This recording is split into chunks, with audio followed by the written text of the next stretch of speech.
இந்த fried rice ரொம்ப simple தான், ஆனால் வந்து ரொம்ப டேஸ்ட் சூப்பராக இருக்கும். இப்போ தேவையான உப்பு ஆட் பண்ணிக்கலாம். ஆட் பண்ணி நல்லா வதக்கி விடலாம்.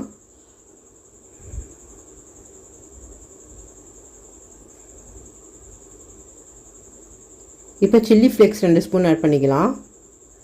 அப்புறம் ஆரிகனோவும் கொஞ்சம் ஆட் பண்ணிக்கலாம். ஆட் பண்ணி நல்லா வதக்கி விடலாம். இப்போ இதிலே வந்து நம்ம 2 முட்டையை உடச்சி விட்டு ஆட் பண்ணிக்கலாம்.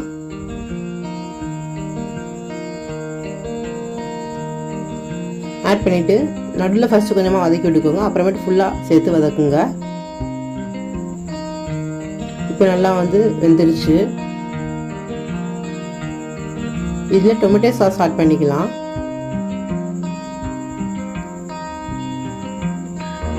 டொமேட்டோ சாஸ் வந்து 3 ஸ்பூன் ஆட் பண்ணுறேன். ஆட் பண்ணிக்கோங்க. ஆட் பண்ணி நல்லா வதக்கி விடலாம்.